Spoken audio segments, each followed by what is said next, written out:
Who Made Me a Princess?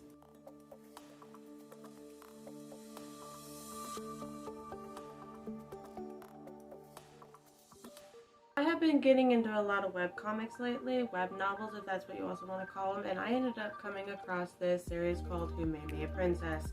I'm currently at chapters 96. I have it on hold because I binge read it in 2 days. That is how good I thought it was.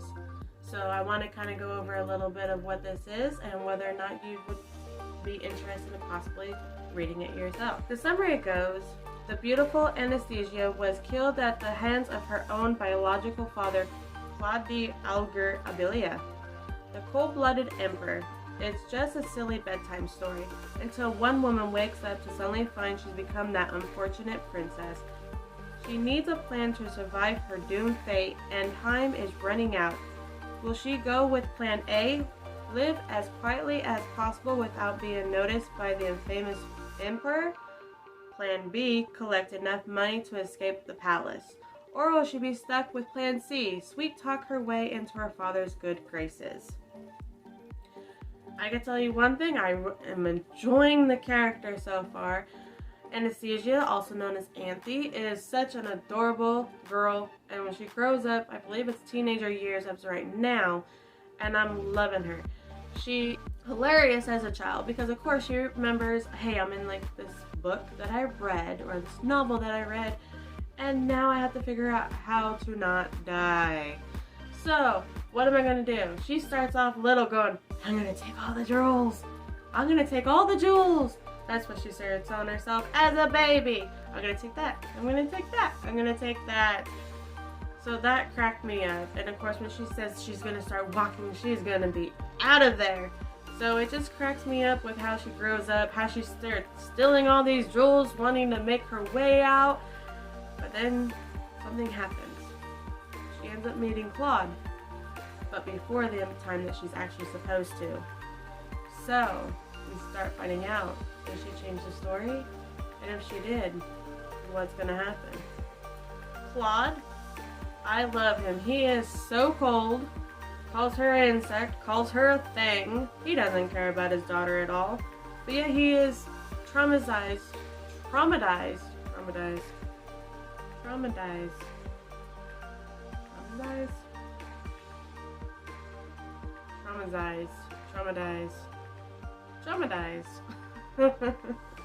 He's traumatized by a whole bunch of nightmares that he's been having, and you kind of wonder what is going on.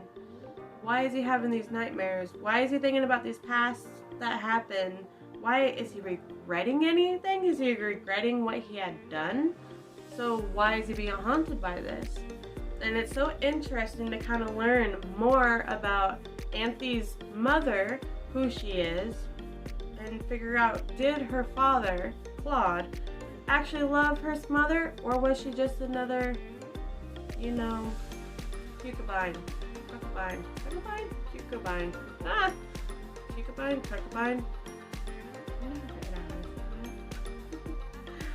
So we're just trying to figure out exactly what is going on. So I'm loving that as well, especially with the daughter and father relationship is actually really interesting due to the fact that Claude doesn't want anything to do with Anthy, and Anthy is so scared of him. She doesn't want anything to do with him, but yet here she is, and in his way sometimes. But then she starts seeing that he's having a little bit of changes now and then. Sometimes it's good changes, sometimes yes, like he doesn't care. But it is actually very good, especially the relationship between the two. So let's talk about Janet. I do like Janet. At first I was wondering what in the world is Janet, what's the whole purpose, why is she the one that gets Anthy killed at the original story? So is her showing up the time that she was supposed to show up, is it going to have the same effect?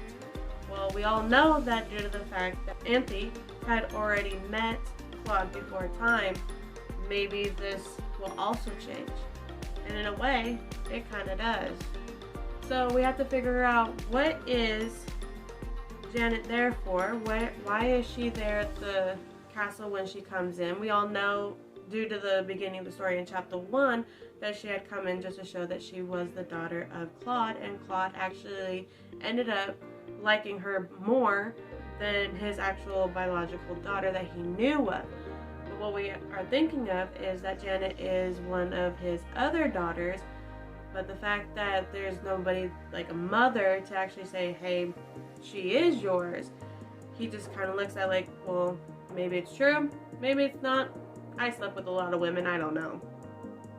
So it's kind of interesting with Janet and see whether or not if Janet and Anthony can actually get together as friends, or if Anthony will sit there and shun Janet due to the fact that she knows that Janet is the cause of her death. So the interactions with those two are really good, especially once other things start happening and Anthony is realizing, oh wow, maybe it's not going to go the same route, and if it does, how am I going to be able to fix it? So with those two, when they're on screen, they're so much fun. You can tell that Janet is trying to hide the fact that she is Claude's daughter, but of course Anthony already knows that she's her daughter. So let's get to my favorite character, Lucas. Oh my gosh, I love him. He has such an attitude. I am loving it every time he shows up with his little sarcasm remarks that he always has to Anthony all the time, and the fact that Anthony just bounces right off of everything that he says. Oh, I love it. I understand that when he first showed up that he was in adult form, but due to the fact of what had happened to Anthony, that he ended up in a child's form and pretty much the exact same age physically as Anthony, but we all know that Anthony is not I believe that she's like 14 by the time that I had finished. We all know that she's actually not that age mentally because she is a woman in her 20s. So technically she would be the same age. Still love him though. And he still tries to help out with Anthony any way that he can, because it seems like he really doesn't care for her, but then you start seeing that he actually does.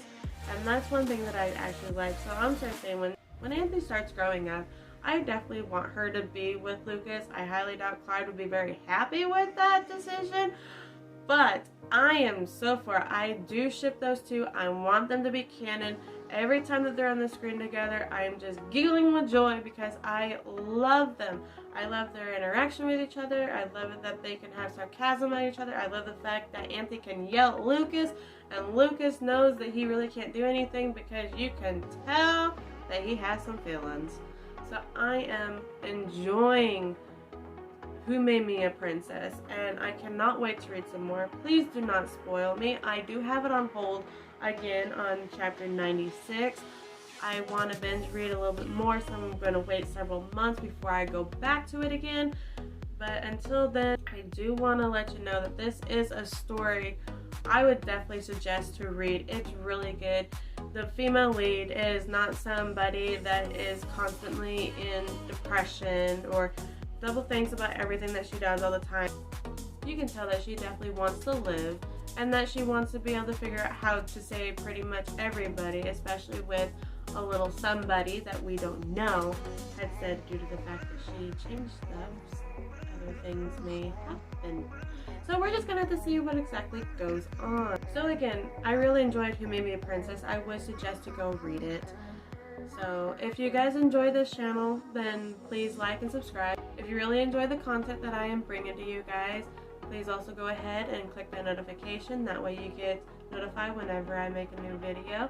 So I hope you guys enjoy the rest of your day, morning or night, whichever time it is. And I will see you next time. Bye!